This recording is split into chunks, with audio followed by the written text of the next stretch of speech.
আর যার মনের মধ্যে সততা আছে, আল্লাহ পাক কোনো না কোনো দিন ইনশাআল্লাহ তাকে হেদায়েত দিবে। মনের বিষয়টা আল্লাহ ছাড়া কেউ জানে না। আপনি দেখতে পারেন সমাজে অনেকে দাড়ি, টুপি, পাগড়ি, জুব্বা সব লাগিয়ে ঘুরছে, তো বিশ্বাস করেন তাদের মনটা এমনও হতে পারে যে জানোয়ারের চেয়েও কুৎসিত, এমনও হতে পারে।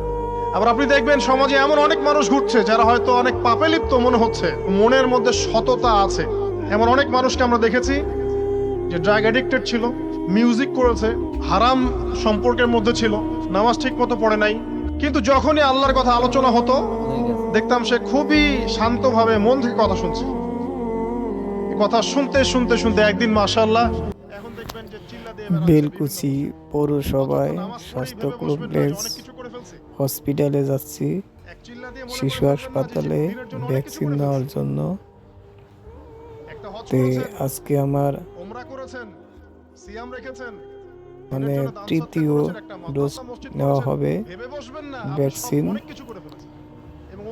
একে একে 5টা ভ্যাকসিন নেওয়া হবে, আজকে 3টা কমপ্লিট হবে। সেই জন্য আজকে আবার ফের বেলকুচি যাচ্ছি, আজকে ভ্যাকসিন নিয়ে আসবো। দোয়া করবেন আমার জন্য সবাই, আল্লাহ যেন তাড়াতাড়ি সুস্থতা দান করে। আমিন। কি করতে হবে?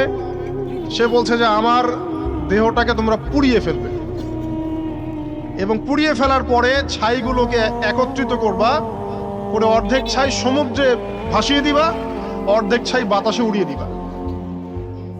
সন্তানরা তাই করলো মৃত্যুর পর। আল্লাহ পাক এই সমুদ্র এবং জমিনকে বাতাসকে আদেশ করলেন যে তোমরা ছাই জড়ো করে দাও। আর মানুষ আর জিন আল্লাহর কথা না শুনলেও এই প্রকৃতি আল্লাহ পাকের কথা শোনে। বিজ্ঞান বলে প্রকৃতি থেকে সব হচ্ছে। কি প্রকৃতি? প্রকৃতি কি, কাকে বলে? মানুষকে আল্লাহর ইবাদতকে বাদ দিয়ে প্রকৃতি পূজায় নিয়ে গেছে। এই পুরো প্রকৃতি আর মহাবিশ্বে এক আল্লাহর ইবাদত করে। কে সৃষ্টি করলো প্রকৃতি?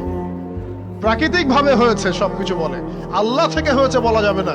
বললে আপনি মৌলবাদী হয়ে যাবেন। আল্লাহ শব্দ ইউজ করলে আপনি মৌলবাদী হয়ে যাবেন। ধর্মতাত্ত্বিক শব্দগুলোকে আস্তে আস্তে উঠিয়ে দেওয়া হয়েছে। দেখবেন যুক্তি, বিজ্ঞান, দার্শনিক শব্দগুলোকে আনা হয়েছে। এটাও টেকনিক্যালি করা হয়েছে। কোন সেকুলার মিডিয়াতে আপনি দেখবেন না ইনশাআল্লাহ বলছে।